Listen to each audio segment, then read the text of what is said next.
Hi guys, welcome back to the channel. In this one we're going to be going through a bunch of subscriber teams again with a bunch of injuries, including big players like McInnes, Taumalolo getting reduced minutes. There's a few different changes in here. And again, we're going to be talking through how to construct a team. So we have this team here has 118k remaining in the bank, which is probably a good thing with teams changing so much. They're also a Cowboys fan. Good to see, bad boys. All right, we head up top and we've got one of our cash cow hookers in Brayley up there. And if we're looking over to our bench as well, we've got players like Watson and Little on there. So he's got plenty of cover in the hooking stocks. Just hasn't gone for one of the big dogs in a Grant or a Cook or even a Mcculloch, which is completely okay. It's just we'll see across the rest of the team as to whether they've got enough gun power throughout that squad. So coming down, we've got Tino, Takayahu, and Isaiah Yeo. With this one, a little bit interesting. We've got a mid-range guy that should have a little bit of value in Tino. Similar with Takayahu, a 50-point average player for his career. Like he's very much around that point every year. Chance that he goes up a little bit higher and becomes a gun. So I'm quite happy with that pick. And then Isaiah Yeo, not sure about this decision at this stage. I don't feel like Isaiah Yeo has much upside. There's even a chance that he might have a reduced minute role. There's a bunch of games that started last year, played 80 minutes and then played less minutes throughout the year. So his average might go slightly lower. I don't see him having as much upside. So I feel like there's a few guys in there around that similar price that have a little bit more upside than Yo, like a Nathan Brown or something like that. But we'll move on from that. In the next one, we got David Fafetas, a little bit of upside. So one of those guys that we've been talking about. And then Ricky, if he gets a starting spot, I'm quite happy with him being there on the edge. Now halves, we got Morgan with some upside and Cleary as captain. So I really like Cleary as a captain choice, just with McInnes going down and Payne Haas will be missing the start of the season. Cleary is your clear number one captain choice. And as you can see, some of the options further down is someone like Damian Cook, who I think has a little bit of upside from his 63-point average. Move down to the centres, we've got Robertson Bird. That's my current centre pairing. And then down to the bottom with the wing fullbacks, we've got Brimson, Trbojevic, and Holmes. So a fair bit of money being spent in this position. That's not something I personally like to do, but guys like Brimson and Trbojevic should both be guns if they stay on the park. Brimson might have a little bit of upside if the Titans play well. It looks like Holmes has a chance that he's going to be playing on the wing. He hasn't been training at fullback during this preseason, so that's something to keep an eye on with Holmes. And if he was to play fullback, there would be a little bit of upside, but if not, then I would be making sure you move him on from your side. Moving on to the bench, you've got Schuster, who might not start the year, but he should get a game at some point, especially with Foran's injury history. Watson and Lamb and Little are great to round out that interchange. And then you've got someone like Tessie New. So I'd probably put him in the starting side over Holmes. And then you've got someone like a Faggy in as cover for the centres. You might need to find one more wing fullback cover, but that should pop up as you go along. Holler might play. So you can see there's a few guys at the moment that might not play early, and a Holler, a Faggy, or a Schuster, for example, maybe even a Bloor, we're not sure. So this might have to change come close to the season, but when you've got 120k spare, I'm fairly happy with this as a starter team and just make some small changes as we go along. Move on to the next one.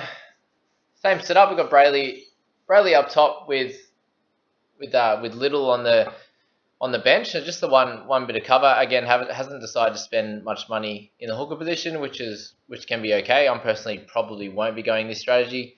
Come down, we've got Kraton, Takayahu, and Lodge. Crichton's a top gun. Lodge has some upside, which we know about already. Takayahu, again, just spoke about him. So Madison and Fafita, so it's decided to spend up big in the edge. I can see these guys having where they're priced at right now as their floor with a little bit of upside. Madison being a top gun and looking to maintain where he's at right now in an 80-minute role. So anyone with an 80-minute role is gold at the moment, which doesn't look like there's going to be too many of them, especially with Lolo's minutes dropping down to about 50. Cleary and Lamb, really happy with that combination. Cleary is captain, beautiful. Kelly and Faggy, again, we're not sure if Faggy's going to play, so hope Fagai, I should say. I'm not sure how to say his name yet. Brian Kelly, I think, has a little bit of upside there. We move down to the bottom, Pappenhausen, Trbojevic, and Tex Hoy. It looks like he'll get sort of 3 to 4 games. My only issue with Tex Hoy is the fact that he might play to 3 to 4 games. You need him to score 40 plus for him to make a fair bit of money. If he does not do that, Ponga comes back, there's a good chance he comes to the bench and he has a reduced minute role and loses a bunch of cash. So it looks like you'd have to get rid of him around that round 3 or 4, which makes it harder. And this someone's got a little bit more meat in his interchanges. So we got Ricky, Davey, Leeson Armour, and Little. Leeson Armour has a decent amount of upside. Just the fact that they've got a lot of big boppers in their pack, and not sure where they're all going to play at the moment. So there's a chance that Armour comes off the bench. We don't even know at this stage. But Davey looks like he'll get a decent role at Manly. But something to think about with these type of guys is, Jack Williams, Liam Knight last year got middle forward roles. We thought they were going to be really good in the preseason and then didn't end up that way. So these type of guys I'll be worrying about, with only a few games experience in their spots. But nothing too much to say there. This one's a little bit grainy. Sorry about the quality, but there's some interesting spots to talk about in this one. So we have Damian Cook in as vice captain, which is great. I'm really happy with the Cook decision. I think he's going to at least score where he's at, and there's a chance that he gets closer to the 70-point barrier this year. Tino, Lodge, Welsh. We'll talk about Tino a little bit. So average of 43. There's a chance that he only gets sort of around 50 minutes, and if he does, he has a little bit upside, but it might be just under 50 points a game upside, which doesn't make him an amazing choice. But again, he has a chance to score a lot of tries. He did that in the Storm system. Will he be able to do that in the Titan system? They're not as good. So is he going to have to get it mainly in base? And I think that he will. But again, we're not going to know. Let's see what happens in the trials and go from there. Lodge has some upside, especially with paying Haas out early. Welsh, similar upside, close to about a 50-point average. I'm thinking for him, which gets him closer to 700k. But is he going to be a keeper in your side? I don't think so. That's the main worry. So he could be someone that scores well and makes a bit of money before Origin, and then you move him on to someone else, hoping he plays that long. Fafetas, Madison again. Whoops. And then we got Cleary and Townsend. So Townsend has a little bit of upside, but he's never been a perennial great fantasy scorer, so I wouldn't be banking too much of my money on Townsend. Kelly and Roberts, happy with that. Tex Hoy, Trbojevic, and Laurie. So the strategy of going a bit lighter in the fullbacks, this might have to change if someone like Laurie doesn't play.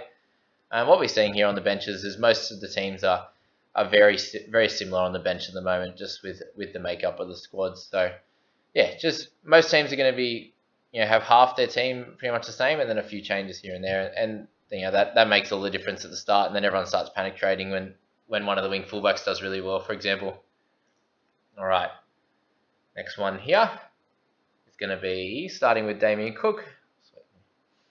Joe Fangaow is an interesting one. I'm really happy with the look of this team, just having a quick squiz, but Fangaow has scored well a few years ago, but at 417k, I think he's priced really awkwardly, and I don't see him being a really high-quality option, especially when you've got someone like Lodge, who's had a couple of years of 50-point averages and should get decent minutes in the middle. I feel like he's a better option for this squad at that cheaper price, and similar to someone like Leeson Armour, who's another 50k cheaper than what Fangaow is. As I said, Davey has a decent chance to score well. Really up at the rest, just Fagai, we're not sure where he's going to be.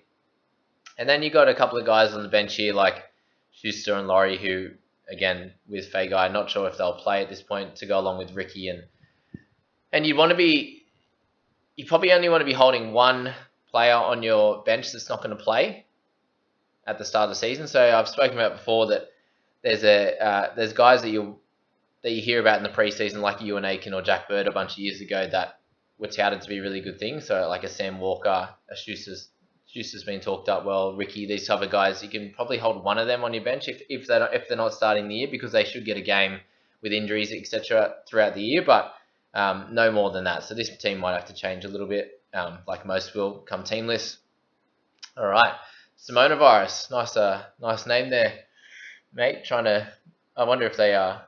Let me know in the comments if they allowed coronavirus in there. That'd be interesting. But Andrew Mcculloch, we've got a little bit of a different team here. So Mcculloch, when he played 80 minutes last year, he scored a few tries, but he averaged 65. So at 54 priced, he's got a little bit of upside, and we have to see if he's going to play 80 minutes or if someone like Britton ends up on the bench. Takayahu, we spoke about, Armour and Lodge.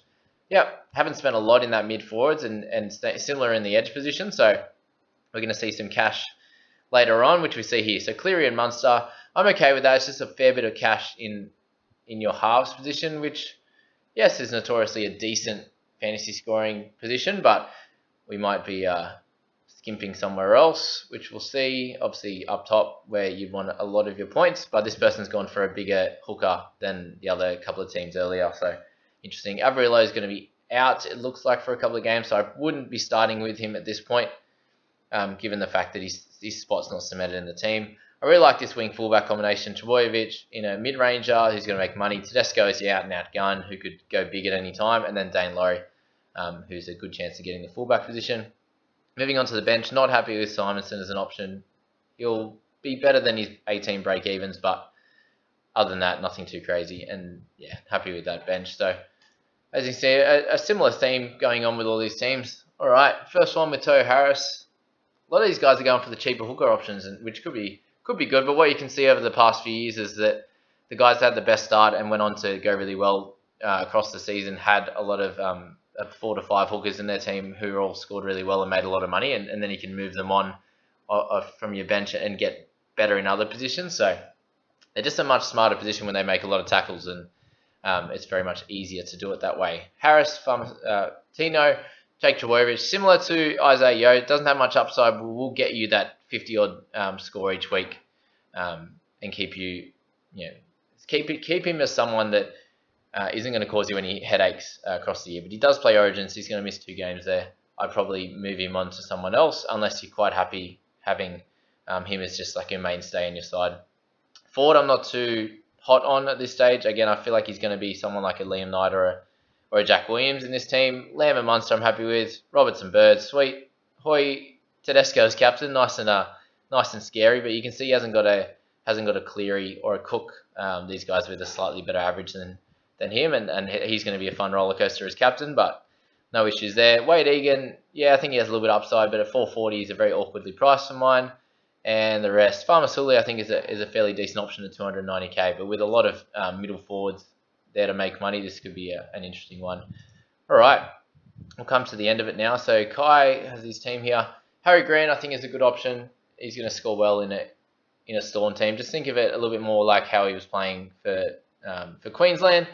He has that type of team in the Storm to do really well, much better than what he had at the Tigers, for example. Pangai Jr. has a little bit of upside, but he scares me with his suspensions and all that sort of stuff. But yeah, Big Tino, yeah, that's fine. Taumalolo's captain. I'd probably be changing this as captain, especially. I'm quite happy to have him in the team, but you expect him to drop maybe to closer to 750k with his limited minutes. Harry Nara is out for the first game, so he's someone you're going to have to change. Fafetas fine. And then you got Munster and Lamb. No worries. Roberts, Kraton. Yeah, he might have a little bit upside, but I wouldn't try to spend too much money in the centres at this stage. Latrell, yeah, again, another speculation. Might go okay, might not. Tuivasa-Sheck and Trbojevic. Yep, no issues there. Fair bit of money spent in the wing fullback. So we move along. We've got David Mead on the Broncos. He is someone that I would be taking out of my team. Same with the Ben Teo, Cheekham, Hodgson and Farmer. So hasn't done too much with the bench at this stage. I'd be trying to move these guys on to either some players that are new to a team, new rookie, or someone that's around the 300k that has a little bit more upside, because these guys don't. They're someone that's in and out of the team regularly, or don't get the minutes and aren't going to score too well. But there you go, guys. That's the teams there, and I hope you enjoyed that and got a lot out of it. Please hit like and subscribe if you're enjoying. We're almost close to that 1,000 subscribers mark, which is pretty cool. So thank you all again, and I hope you have a good one. See you guys.